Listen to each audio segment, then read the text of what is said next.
بولس نے کہا مجھے اہل دمشق نے اپنا قائد اور حاکم مقرر کیا ہے اور میں ان عربوں سے دو دو ہاتھ کرنے چلا ہوں۔ اس کی بیوی نے کہا تو ایسا ہرگز نہ کر اور آرام سے اپنے محل میں بیٹھ جا، تو ایسی چیز کی خواہش نہ کر جس کو پانے کی تجھ میں طاقت نہیں۔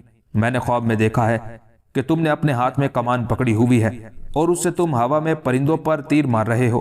کچھ پرندے تمہارے تیروں سے زخمی ہو کر زمین پر گر پڑتے ہیں، مگر گرنے کے بعد پھر دوبارہ اوپر کو اڑ جاتے ہیں۔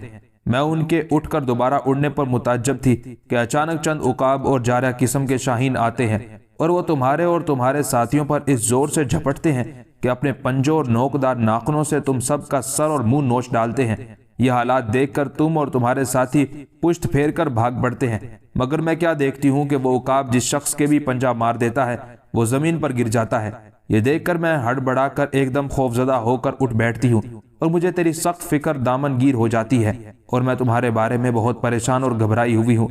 بولس نے یہ سن کر کہا کیا تو نے مجھے بھی خواب میں بے ہوش ہو کر گرا ہوا دیکھا؟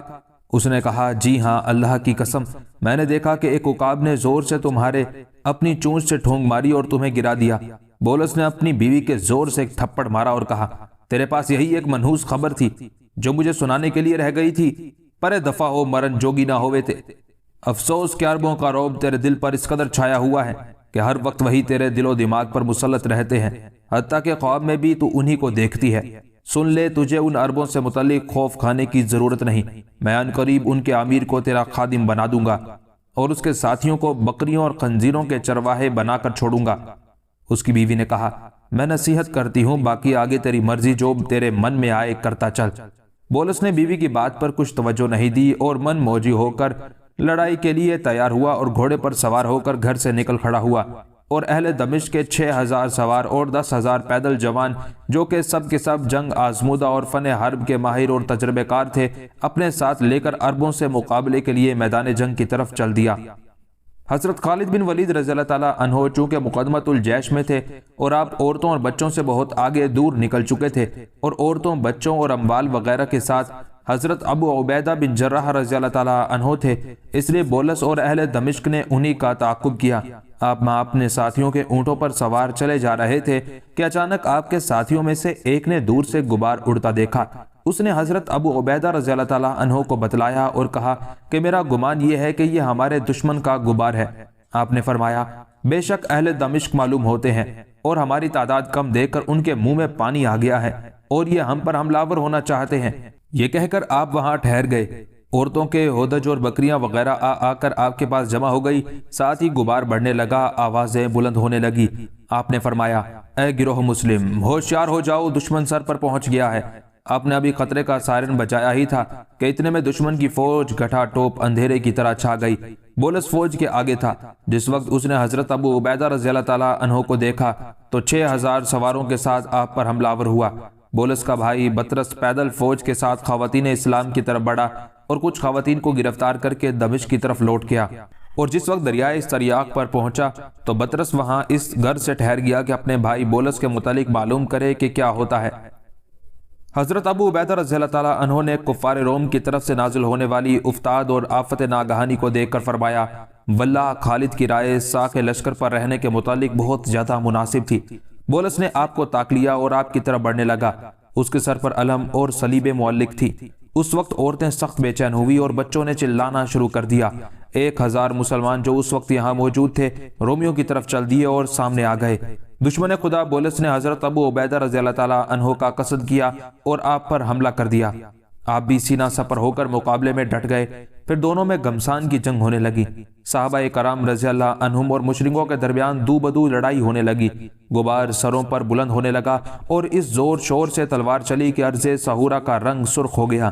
حضرت ابو عبیدہ رضی اللہ تعالیٰ عنہ بولس کے مقابلے میں اگرچہ بہت پریشان ہوئے مگر پورے صبر و استقلال کے ساتھ ڈٹے رہے۔ حضرت سہیل بن صباح رضی اللہ تعالیٰ عنہ کہتے ہیں کہ میں ایک عمدہ یمنی پنج کلیان گھوڑے پر سوار تھا۔ میں نے اس کی لگامیں چھوڑ دی اور وہ ایک برق ہاتف یعنی کونتی ہوئی بجلی کی طرح آنن فانن مجھے حضرت خالد بن ولید رضی اللہ تعالیٰ عنہ کی خدمت میں لے گیا۔ میں نے چیخ کر آواز دی۔ آپ نے گھوڑا موڑ کر فرمایا اے ابن صبا، کیا ہوا؟ میں نے کہا اے امیر، حضرت ابو عبیدہ رضی اللہ تعالیٰ عنہ اور عورتوں کی مدد کو پہنچو، دمشق کی طرف سے فوج نے ان پر چڑھائی کر دی ہے اور کچھ عورتوں اور بچوں کو گرفتار کر لیا گیا ہے۔ حضرت ابو عبیدہ اس وقت سخت مشکل میں ہے اور یہ مصیبت ان کے لیے ناقابل برداشت ہے۔ آپ نے یہ خبر سن کر انا للہ و انا الیہ راجعون پڑھا اور فرمایا واللہ میں نے پہلے ہی حضرت ابو عبیدہ رضی اللہ تعالیٰ عنہ سے عرض کیا تھا کہ آپ ساک لشکر پر مجھے چھوڑ دیجئے، مگر انہوں نے نہ مانا۔ خیر، حکم خدابندی میں کسی کو دم مارنے کی مجال نہیں، جو دکھ مصیبت تقدیر میں لکھا ہو وہ مل کر ہی رہنا ہوتا ہے۔ اس کے بعد آپ نے حضرت رافع بن عمیرہ الطائی رضی اللہ تعالیٰ عنہ کو حکم دیا کہ 1000 سوار لے کر فوراً پہنچے اور عورتوں کی حفاظت کریں۔ ان کے پیچھے حضرت عبد الرحمن بن ابی بکر صدیق رضی اللہ تعالیٰ عنہ کو 1000 سوار دے کر فرمایا دشمن کے مقابلے کے لیے روانہ ہو جاؤ۔ ان کے بعد حضرت زرار بن ازور رضی اللہ تعالیٰ عنہ کو حضرت قیس بن حبیرہ المرادی رضی اللہ تعالیٰ عنہ کی قیادت میں 1000 فوج دے کر ان کو روانہ فرمایا، پھر خود بنفس نفیس تمام لشکر کو لے کر چل پڑے۔ حضرت ابو عبیدہ رضی اللہ تعالیٰ عنہ بولس کے ساتھ جنگ میں مشغول تھے کہ مسلمانوں کا لشکر پہنچ گیا اور اللہ کے دشمنوں پر چاروں طرف سے چھا گیا۔ اسلام کے بہادر جوانوں نے اس زور سے حملہ کیا کہ صلیبیں جھک گئیں، رومیوں کو اپنی ذلت و خواری کا یقین ہو گیا۔ حضرت زرار رضی اللہ تعالیٰ عنہ آگ کے شعلے کی طرح بولس کی طرف بڑھے۔ جس وقت خدا کے دشمن نے آپ کو دیکھا ہوش اڑ گئے، برقِ بھیج کی طرح تھر تھر کانپنے لگا، اور چونکہ ان کی بہادری، شجاعت اور سپاہگیری کے جوہر قلوس اور اسرائیل کے لشکر کے مقابلے میں نیز بیت لحیہ کے میدان میں شہر پناہ کی دیوار سے اپنی آنکھوں سے مشاہدہ کر چکا تھا، اس لیے انہیں دیکھ کر فوراً پہچان لیا اور حضرت ابو عبیدہ رضی اللہ تعالیٰ عنہ سے کہنے لگا آئے عربی، تمہیں اپنے دین کی قسم، اس شیطان کو مجھ سے دور رکھو، میرے پاس نہ آنے دو اس جن کو۔ حضرت زرار رضی اللہ تعالیٰ عنہ نے فرمایا میں شیطان اسی وقت تو ٹھہروں گا جس وقت تیری طلب پر تیرے پاس آنے میں تقصیر کروں گا۔ یہ کہہ کر آپ نے ایک دم اس کے ایک نیزہ مارا۔ بولس نے جب اپنی طرف نیزہ آتے دیکھا تو جان بوجھ کر خود ہی گھوڑے سے نیچے گر پڑا اور پیدل اپنے لشکر کی طرف بھاگا۔ حضرت زرار رضی اللہ تعالیٰ عنہ بھی گھوڑے سے اتر کر اس کے تعاقب میں دوڑے اور فرمایا تو کہاں جاتا ہے، حالانکہ تیرا شیطان تیرے پیچھے پیچھے تیری طلب میں ہے۔ اس نے جواب دیا بدوی، مجھے زندہ رہنے دو، میری زندگی کے ساتھ ساتھ تمہاری عورتوں اور بال بچوں کی بھی زندگی وابستہ ہے۔ یہ سن کر آپ نے قتل سے ہاتھ روکا اور زندہ گرفتار کر لیا۔ ادھر مسلمانوں نے دل کھول کر رومیوں کے ساتھ سخت قتال کیا اور انہیں ناکوں چنے چبوائے۔ علامہ واقدی رحمۃ اللہ علیہ لکھتے ہیں ماجد بن رویم العینی رضی اللہ تعالیٰ عنہ فرماتے ہیں کہ میں بھی جنگ ساہورہ کے روز حضرت عبد الرحمن بن ابی بکر صدیق رضی اللہ تعالیٰ عنہ کے لشکر میں حاضر تھا۔ رومی فوج کی تعداد تقریباً 6000 تھی۔ ہم نے انہیں چاروں طرف سے گھیر کر ان پر خوب شمشیر زنی کی۔ حضرت رفع بن قیس رضی اللہ تعالیٰ عنہ بیان کرتے ہیں کہ جہاں تک ہمیں علم ہے ان 6000 میں سے 100 سے زیادہ زندہ بچ کر نہیں گئے۔ کہتے ہیں کہ جب حضرت زرار رضی اللہ تعالیٰ عنہ کو اپنی بہن مجاہدہ اسلام حضرت خولا بنت ازور رضی اللہ تعالیٰ عنہ کی گرفتاری کا پتہ چلا تو آپ کو بہت گراں گزرا۔ آپ حضرت خالد بن ولید رضی اللہ تعالیٰ عنہ کے پاس گئے اور انہیں بھی اس کی اطلاع دی۔ آپ نے فرمایا کہ گھبراؤ نہیں، ہم نے ان کا سردار پکڑا ہوا ہے، ہمیں اپنی خواتین کی رہائی کے لیے دمشق ضرور چلنا ہے، ان قیدیوں کے تبادلے میں ہم اپنی عورتوں کو رہا کرا لیں گے۔ اس کے بعد حضرت خالد رضی اللہ تعالیٰ عنہ نے حضرت ابو عبیدہ رضی اللہ تعالیٰ عنہ سے کہا کہ آپ عورتوں کو آہستہ آہستہ لے کر چلیں، میں قیدی خواتین کی رہائی کے لیے جا رہا ہوں۔ آپ نے 2000 سوار چیدہ چیدہ منتخب فرمائے اور اپنے ساتھ کر لیے، اور باقی تمام لشکر اس اندیشے سے کہ کہیں وردان اور اس کے لشکر سے راستے میں ٹکراؤ نہ ہو جائے حضرت ابو عبیدہ رضی اللہ تعالیٰ عنہ کے ساتھ رہنے دیا۔ آپ قیدیوں کی رہائی کے لیے چل دیے۔ حضرت رافع بن عمیرہ الطائی رضی اللہ تعالیٰ عنہ، میسرہ بن مسروق الابسی، زرار بن ازور رضی اللہ عنہم اور چند سرداران قوم اور روسا آپ کے آگے آگے چل رہے تھے۔ راستہ تیزی کے ساتھ طے ہو رہا تھا۔ حضرت زرار رضی اللہ تعالیٰ عنہ یہ اشعار پڑھتے جا رہے تھے۔ ترجمہ: یا رب، آپ ہماری جن مصیبتوں کو دیکھ رہے ہیں دور کر دیجئے اور مجھے جلدی سے حسرت کی موت نہ دیجئے۔ میری یہ تمنا اور خواہش ہے کہ میں اپنی آنکھوں سے اپنی بہن کھولا رضی اللہ تعالیٰ عنہا کو دیکھ لوں۔ میرے دوستو، میرے ساتھ دشمنوں کی طرف چلو تاکہ میں اپنی مراد اور خواہش کو جلدی سے حاصل کر سکوں، پھر اگر میں نہ لڑ مروں تو تم میری داڑھی مونڈ دینا۔ کہتے ہیں کہ حضرت خالد رضی اللہ تعالیٰ عنہ یہ سن کر ہنس پڑے۔ یہ حضرات برابر راستہ طے کرتے ہوئے چلے جا رہے تھے۔ جب دریائے استریاق کے قریب پہنچے تو دور سے ایک غبار اٹھتا ہوا نظر آیا جس میں علم لہراتے ہوئے اور تلواریں چمکتی ہوئی معلوم ہوتی تھی۔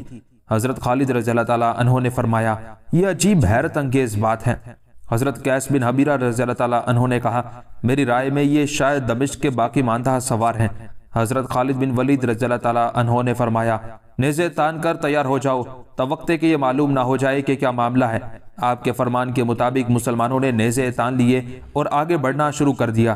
کہتے ہیں کہ جس وقت بولس کا بھائی بطرس خواتین عرب کو گرفتار کر کے نہر استریاق پر پہنچا تو اپنے بھائی کے متعلق معلومات حاصل کرنے کے لیے ٹھہر گیا۔ وہاں اس نے اپنے سامنے ان عورتوں کو بلا کر کھڑا کیا۔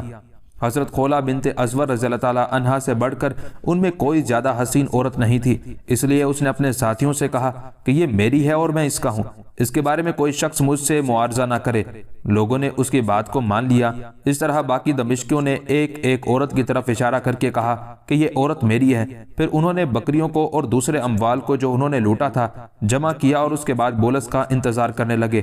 جو مسلمان عورتیں گرفتار ہوئی تھی ان میں زیادہ تر قوم حمیر، قبیلہ مالکا اور تبابیہ کی سیانی اور تجربہ کار خواتین بھی تھی، جو گھوڑے کی سواری، راتوں رات سفر کرنے اور وقتاً فوقتاً قبائلی لڑائیوں میں حصہ لیتے رہنے کی وجہ سے مقابلہ کرنے کی خوگر اور عادی ہو چکی تھی۔ کہتے ہیں کہ خواتین نے آپس میں میٹنگ کی اور ان جمع ہونے والی خواتین سے حضرت خولہ بنت ازور رضی اللہ تعالیٰ عنہا نے انہیں مخاطب کر کے کہا حمیر کی بیٹیوں اور قبیلہ طبا کی یادگاروں، کیا تم اس بات پر راضی ہو اور پسند کرو گی کہ رومی بے دین کافر پلید تم پر غالب آ جائیں اور تمہیں لونڈیاں بنا کر رکھیں؟ کہاں گئی تمہاری وہ شجاعت اور کیا ہوگا تمہاری اس غیرت کو جس کا چرچا عرب کی لونڈیوں کی زبان پر عام رہا اور جس کا ذکر اہل عرب کی محفلوں اور مجلسوں میں ہوا کرتا تھا؟ افسوس میں تمہیں غیرت و حمیت سے خالی اور شجاعت و برتری سے آری اور کنارہ کشی اختیار کیے ہوئے دیکھ رہی ہوں۔ میرے نزدیک اس آنے والی مصیبت سے تمہارا قتل ہو جانا بہتر اور رومی کتوں کی خدمت کرنے کے لیے زندہ رہنے سے مر جانا افضل ہے۔ یہ سن کر عفرہ بنت غفار رضی اللہ عنہا نے کہا اے بنت ازور رضی اللہ تعالیٰ عنہا، تم نے ہماری شجاعت و برتری، عقل و دانائی، بزرگی اور مرتبے کے متعلق جو کچھ بیان کیا ہے اس میں کوئی شک نہیں کہ وہ ایک امر واقعہ اور حقیقت ہے، اور اس میں بھی کیا شبہ ہے کہ ہمیں گھوڑے کی سواری میں مہارت ہے اور دشمن کا راتوں کے وقت بھی کافیہ تنگ کر دینا آتا ہے۔ مگر یہ بتلائیے کہ جو اپنے پاس نہ گھوڑا رکھتا ہو، نہ نیزہ، اور اس کے پاس کوئی ہتھیار ہو نہ تلوار، وہ بھلا کرے تو کیا کرے؟ آپ جانتی ہی ہیں کہ ہمیں دشمن نے اچانک گرفتار کر لیا اور اس وقت ہم بالکل غیر مسلح تھی اور ہم بکریوں کی طرح ادھر ادھر بھٹکتی پھر رہی تھی۔ یہ جواب سن کر حضرت خولہ بنت ازور رضی اللہ تعالیٰ عنہا نے فرمایا قبیلہ طبا کی بیٹیوں، تمہاری غفلتوں کا کوئی ٹھکانہ ہے؟ خیموں کی چوبے اور بانس نظر نہیں آتے ہیں؟ ہمیں چاہیے کہ انہی چوبوں اور بانسوں کو اٹھا کر بدبخت دشمن پر حملہ کر دیں۔ ممکن ہے کہ ارحم الراحمین ہماری ان کافروں کے مقابلے میں غیبی مدد فرما دے اور ہم ان پر غالب آ جائیں، ورنہ کم از کم شہید ہی ہو جائیں تاکہ اس ذلت اور رسوائی کا دھبا تو ہمارے ماتھے پر نہ لگے۔ عفرہ بنت غفار رضی اللہ تعالیٰ عنہا نے کہا اللہ کی قسم میرے نزدیک بھی آپ کی یہ رائے نہایت مناسب ہے اور خدا لگتی کہوں مجھے تو بہت پیاری لگی ہے۔ اس کے بعد ہر ایک عورت نے خیمے کی ایک ایک چوب اٹھائی۔ حضرت خولہ بنت ازور رضی اللہ تعالیٰ عنہا کمر باندھ کر ایک چوب کاندھے پر اٹھائے آگے ہوئی۔ ان کے پیچھے عفرہ بنت غفار رضی اللہ تعالیٰ عنہا، ام ابان بنت عتبہ، سلمہ بنت نعمان بن المقر رضی اللہ عنہم اور دوسری عورتیں چلی۔ پھر کہنے لگی رومی خنزیرو، کسی میں ہے جنگ کی ہمت تو میدان میں آؤ۔ حل من مبارز کا نعرہ لگا کر جنگ کی منتظر ہوئی اور خواتین کی اس مختصر سی اسلامی فوج کو مخاطب کر کے حضرت خولہ بنت ازور رضی اللہ تعالیٰ عنہا اس طرح تنظیم اور ڈسپلن کا درس دینے لگی۔ زنجیر کی کڑیوں کی طرح ایک دوسرے سے ملی رہنا، کہیں بکھر نہ جانا۔ اگر خدا نہ خواستہ تم ادھر ادھر منتشر ہو گئی، اکٹھی نہ رہیں تو یاد رکھو تمہارے سینے چھلنی کر دیے جائیں گے، تمہاری گردنوں کو تلوار کاٹ دے گی، تمہاری کھوپڑیوں کو اڑا دیا جائے گا اور تم سب کا یہیں ڈھیر ہو کر رہ جائے گا۔ یہ کہہ کر آپ نے پیش قدمی کی اور ایک رومی کے سر پر چوب سے ایسی ضرب کاری لگائی کہ دھڑام سے گرا اور موقع پر ہی ہلاک ہو گیا۔ رومیوں میں خلبلی پڑ گئی، ایک دوسرے سے دریافت کرنے لگے کہ کیا ہو گیا۔ اچانک چوبے اٹھائے عورتوں کو اپنی طرف آتے دیکھا۔ بطرس نے چلا کر عورتوں سے کہا بدبختو، تمہیں کیا ہو گیا ہے؟ یہ کیا کرتی ہو؟ حضرت عفرہ بنت غفار الحمیریہ رضی اللہ تعالیٰ عنہا نے جواب دیا کہ آج ہم نے ارادہ کر لیا ہے کہ ان چوبوں کے ذریعے تمہارے دماغوں کو درست اور تمہاری زندگیوں کا سلسلہ منقطع کر کے اپنے اسلاف کے چہروں سے ننگ و آر کا داغ و دھبا دو ڈالیں۔ بطرس یہ سن کر ہنسا اور اپنی قوم کی طرف متوجہ ہو کر کہنے لگا ڈوب مرو، تف ہے تم پر، یہ زنانہ فوج تمہیں آگے لگائے پھرتی ہے، ان کو منتشر کر کے زندہ ہی قابو کر لو۔ تم میں سے جو شخص خولا کو پکڑے اس پر لازم ہے کہ وہ اس کے ساتھ کسی ناپسندیدہ امر کا خیال تک نہ لائے، کیونکہ اس کو میں اپنے لیے مخصوص کر چکا ہوں۔ کہتے ہیں کہ رومیو نے انہیں چاروں طرف سے گھیرے میں لے لیا تھا، چاہتے تھے کہ ان تک پہنچے، مگر چونکہ جو بھی ان کے قریب بھٹکنے کی کوشش کرتا تھا یہ پہلے تو چوب سے اس کے گھوڑے کی ٹانگیں توڑ دیتی تھی، اور جب سوار اوندے منہ گرتا تو مار مار کر اس کا سر کچل دیتی، اس لیے ان تک کوئی نہ پہنچ سکا۔ علامہ واقدی رحمۃ اللہ علیہ لکھتے ہیں، عورتوں نے اسی طرح 30 سوار موت کے گھاٹ اتار دیے۔ بطرس یہ دیکھ کر سخت سیخپا ہوا، گھوڑے سے نیچے اترا اور اسے پیادہ دیکھ کر اس کے ساتھی بھی اتر آئے اور پیدل ہو گئے، تلواریں اور نیزے لے کر ان کی طرف بڑھے۔ عورتیں آپس میں ایک دوسرے کی طرف لپکیں اور آپس میں کہنے لگی، ذلت کی زندگی سے عزت سے اللہ کی راہ میں لڑتے ہوئے جان دے دینا افضل ہے۔ رومی کمانڈر بطرس نے خواتین اسلام کے مقابلے میں اگرچہ بہت ہاتھ پاؤں مارے، مگر ان کی بہادری اور شجاعت کے سامنے کف افسوس ملنے کے سوا اور کچھ نہ کر سکا۔ حضرت خولا بنت ازور رضی اللہ تعالی عنہا کی طرف اس نے دیکھا جو ایک شیرنی کی طرح گررا رہی ہے اور وہ رزمیہ اشعار پڑھ رہی ہے، ہم قبیلہ طبا اور حمیر کی لڑکیاں ہیں، ہمارے لیے تمہیں قتل کرنا کوئی مشکل کام نہیں، کیونکہ ہم جنگ میں ایک بڑھتی اور دہکتی ہوئی آگ ہیں۔ کافروں سن لو، آج ہم تمہیں سخت عذاب میں مبتلا کریں گی۔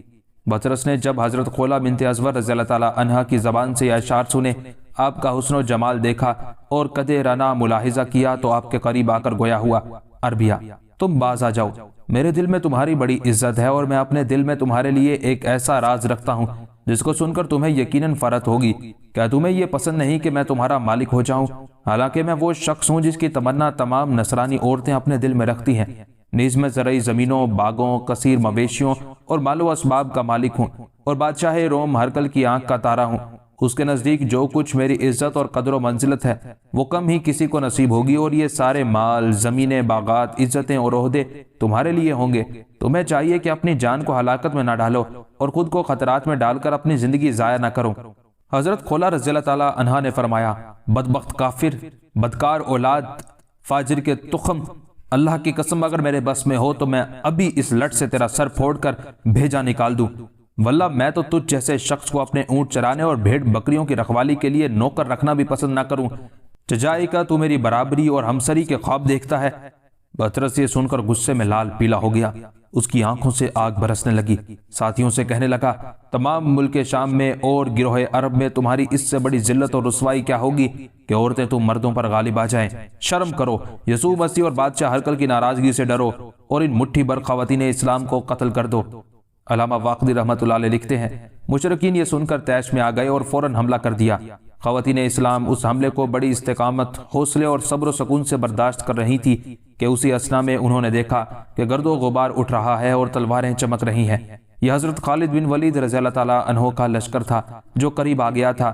ادھر حضرت خالد بن ولید رضی اللہ تعالیٰ عنہ کچھ فاصلے پر ٹھہر کر اپنے جانبازوں سے فرمایا، تم میں سے کون شخص ہے جو مجھے اس معاملے کے بارے میں معلومات فراہم کرنے کی ڈیوٹی اپنے ذمہ لے گا؟ حضرت رافع بن عمیرہ الطائی رضی اللہ تعالیٰ عنہ نے سبقت کر کے اس خدمت کے لیے خود کو پیش کر دیا اور گھوڑے کی انان پھیر دی، عورتوں کے قریب پہنچ کر لوٹے اور حضرت خالد بن ولید رضی اللہ تعالیٰ عنہ کو خواتین اسلام کے دشمن سے مدافعانہ جنگ لڑنے کی اطلاع دی۔ آپ نے بڑی حیرت کی، وہ عورتیں خاندان امالکہ اور قبیلہ تبابیہ کی ہیں، بعض ان میں سے طبا بن اقرن کی اور بعض طبا بن ابی قرب کی، بعض زیرعین، بعض عبد القلال المعظم اور بعض طبا بن حسان بن طبا کی ہیں۔ طبا بن حسان یہ وہی ہیں جنہوں نے قبل الظہور حضرت محمد مصطفیٰ صلی اللہ علیہ وآلہ وسلم کا ذکر کیا تھا اور آپ کی بعثت سے قبل آپ کی نبوت کی شہادت دی تھی، نیز آپ کی شان اقدس میں حسب ذیل اشعار مرتب کیے تھے۔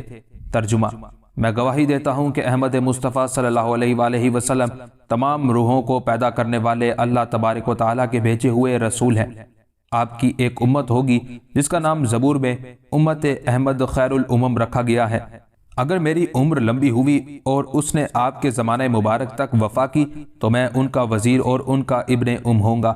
حضرت خالد رضی اللہ تعالیٰ عنہ نے فرمایا، اے رافع، ان عورتوں کے جنگی کارنامے اکثر جگہ پہلے ہی مشہور ہیں، اور اگر واقعی انہوں نے ایسی ہی بہادری دکھائی ہے جیسا کہ تم ذکر کرتے ہو اور دشمن کے مقابلے میں اسی طرح شجاعت کے جوہر دکھائے ہیں تو یاد رکھو انہوں نے مردوں اور عربوں کی لڑکیوں پر قیامت تک اپنی بہادری کی دھاک بٹھا دی ہے، اور عورتوں کی پیشانیوں پر ننگ و عار کا دھبا لگنے سے ان کو محفوظ کر کے ان کا صحرا اپنے سر باندھ لیا ہے۔ کہتے ہیں کہ عورتوں کی اس غیر معمولی بہادری اور بے سر و سامانی کے عالم میں بھی ایسی شجاعت دکھانے کا سن کر خوشی سے مسلمانوں کے چہرے دھمک اٹھے۔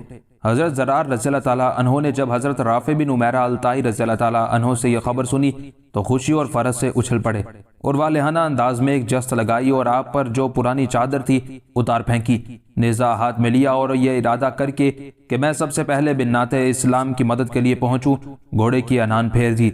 حضرت خالد بن ولید رضی اللہ تعالیٰ عنہ نے فرمایا، ذرا ٹھہرو، جلدی نہ کرو۔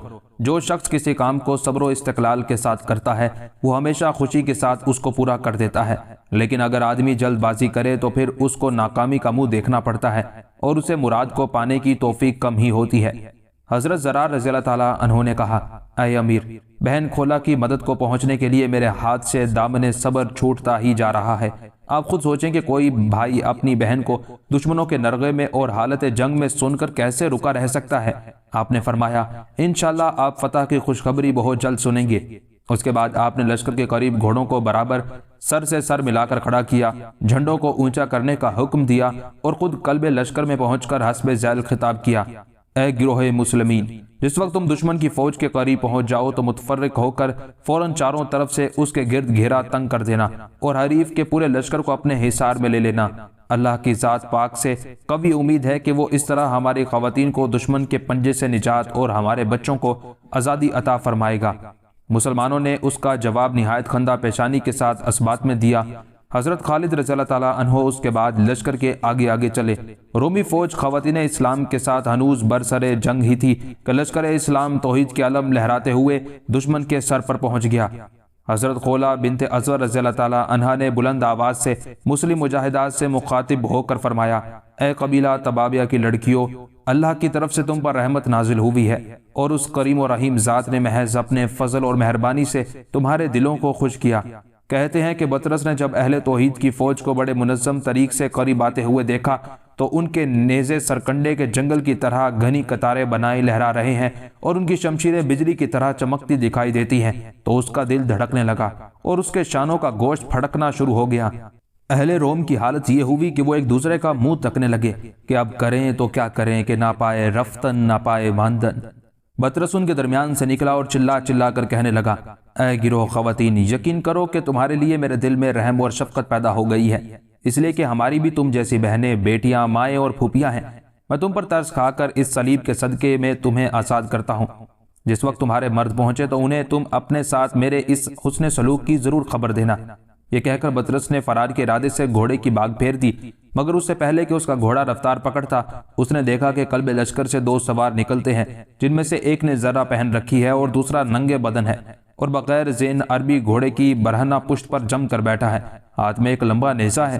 یہ دونوں شہسوار بڑی برق رفتاری کے ساتھ اپنے گھوڑوں کو سر پر دوڑاتے ہوئے اس کی طرف بڑھ رہے ہیں اور شیر کی طرح دھاڑ رہے ہیں۔ ان میں سے ایک حضرت خالد بن ولید رضی اللہ تعالیٰ عنہ سپہ سالار افواج اسلامیہ اور دوسرے شیر اسلام حضرت زرار بن ازور رضی اللہ تعالیٰ عنہ ہیں۔ جس وقت حضرت خولا بنت ازور رضی اللہ تعالیٰ عنہ نے اپنے بھائی حضرت زرار رضی اللہ تعالیٰ عنہ کو دیکھا تو آواز دی اور کہا، بھائی جان کہاں چلے؟ آپ کی مدد اور معاونت سے تو اللہ رب العزت نے ہمیں پہلے ہی مستغنی فرما دیا ہے۔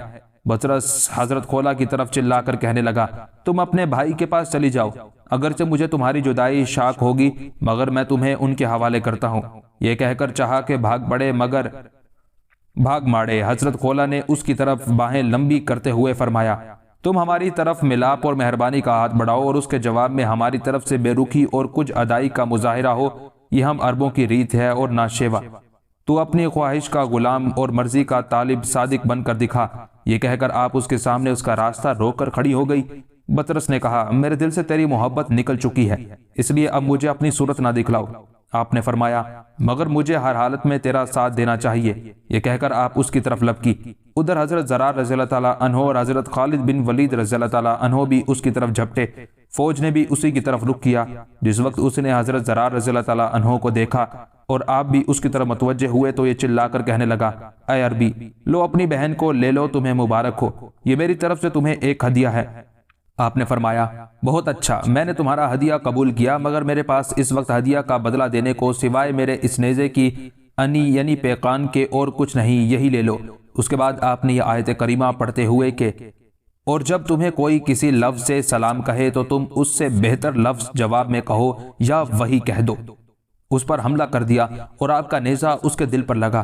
ادھر حضرت خولا رضی اللہ تعالیٰ عنہا نے بڑھ کر اس کے گھوڑے کے پیروں پر ایک ضرب لگائی۔ گھوڑا چکرا کر سر کے بل آیا اور یہ دشمن خدا قریب تھا کہ زمین پر گر جائے کہ حضرت زرار رضی اللہ تعالیٰ عنہ نے اس سے پہلے ہی فوراً اس کے اس زور سے نیزہ مارا کہ پھل آر پار ہو گیا اور یہ مردہ زمین پر ڈھیر ہو گیا۔ حضرت خالد بن ولید رضی اللہ تعالیٰ عنہ نے بلند آواز سے زوردار نعرہ لگایا اور فرمایا، زرار ماشاءاللہ، خوب رہا، شاباش، یہی وہ نیزہ مارنے کا انداز ماہرانہ ہے جس سے نیزہ باز کو ناکامی کا سامنا نہیں کرنا پڑتا۔ ادھر مسلمانوں نے رومیوں پر حملہ کر دیا اور یہ حملہ شعلہ جوالہ کی طرح اتنا یکایک کیا گیا تھا کہ دیکھتے ہی دیکھتے رومیوں کے 3000 مردان آزمودہ کار کشتہ ہو چکے تھے۔ حضرت حامد بن اون الربی رضی اللہ تعالیٰ عنہ بیان کرتے ہیں کہ میں نے شمار کیا تھا حضرت زرار بن اسود رضی اللہ تعالیٰ عنہ نے اس معرکے میں 30 رومی قتل کیے تھے اور حضرت خولا بنت اسود رضی اللہ تعالیٰ عنہ نے خیمے کی چوب سے ہی متعدد رومیوں کو جہنم رسید کر دیا تھا۔ میں نے حضرت عفرہ بنت غفار الحمیریہ رضی اللہ تعالیٰ عنہ کو دیکھا کہ آپ اس شدت سے لڑیں کہ اس سے قبل کبھی میں نے ان کو اس جانبازی کے ساتھ لڑتی ہوئی نہیں دیکھا تھا۔ جو رومی فوج مسلمانوں کی تلوار سے بچ رہے انہوں نے بھاگم دوڑ شروع کر دی۔ مسلمانوں نے بھی برابر ان کا تعاقب جاری رکھا حتیٰ کہ ان کا پیچھا کرتے کرتے دمشق تک جا پہنچے۔ شہر میں سے ان کے اہل میں سے کوئی بندہ ان کی مدد کرنے نہیں نکلا بلکہ ان پر اور زیادہ ہیبت چھا گئی اور پہلے سے بھی زیادہ وہ مرعوب اور خوفزدہ ہو گئے۔ مسلمان واپس پلٹے، مال غنیمت، گھوڑے اور دشمن کا چھوڑا ہوا اسلحہ جمع کیا۔ حضرت خالد رضی اللہ تعالیٰ عنہ نے فرمایا، اے لوگو، حضرت ابو عبیدہ رضی اللہ تعالیٰ عنہ کے پاس جلدی پہنچنے کی کوشش کرو، کہیں ایسا نہ ہو کہ وردان آپ کو جا گرے۔ حضرت زرار رضی اللہ تعالیٰ عنہ نے بطرس کا سر اپنے نیزے پر لٹکایا اور لوگوں نے کوچ کر دیا حتیٰ کہ کاروان اسلام مرج راحت کے مقام پر حضرت ابو عبیدہ رضی اللہ تعالیٰ عنہ سے جا ملا۔ آپ چلنے سے ٹھہر گئے تھے، یہاں تک کہ مسلمان جب حضرت ابو عبیدہ رضی اللہ تعالیٰ عنہ کے قریب پہنچے تو انہوں نے نعرہ تکبیر بلند کیا۔ حضرت خالد رضی اللہ تعالیٰ عنہ اور آپ کے ساتھیوں نے بھی زور زور سے اللہ اکبر کی آوازیں بلند کی۔ جب قریب آئے تو ایک دوسرے کو سلام کیا۔ عورتوں کو دیکھا تو بڑی فرحت اور خوشی ہوئی اور ان کے کارنامے سن کر بے حد خوشی حاصل ہوئی۔ اللہ کی اس نصرت اور غیبی مدد کو دیکھ کر مسلمانوں کے دلوں میں یقین اور بھی پختہ تر ہو گیا کہ اب شام ان کا ہے اور یہ فتح و نصرت شام کی فتح کا پیش خیمہ اور بشارت و نوید ہے۔ اس کے بعد حضرت خالد بن ولید رضی اللہ تعالیٰ عنہ نے بولس کو بلا کر اس کے سامنے اسلام پیش کیا اور فرمایا، اسلام قبول کر لو ورنہ تیرا وہی انجام ہوگا جو تیرے بھائی کا ہوا۔ اس نے پوچھا کہ میرے بھائی کے ساتھ کیا ہوا ہے؟ آپ نے فرمایا کہ وہ ہلاک کر دیا گیا ہے، یہ اس کا سر موجود ہے، اور آپ نے اس کا سر منگا کر اس کے سامنے ڈال دیا۔ بھائی کا سر دیکھ کر بولس نے رونا شروع کر دیا اور کہنے لگا، بھائی کے مرنے کے بعد زندگی بے لطف ہو گئی، اب مجھے جینے کا کوئی مزہ نہیں، مجھے بھی اسی کے ساتھ لاحق کر دو۔ چنانچہ حضرت مسیب بن نجیبہ کھڑے ہوئے اور حکم پاتے ہی بولس کی گردن اڑا دی اور مسلمان وہاں سے آگے چل پڑے۔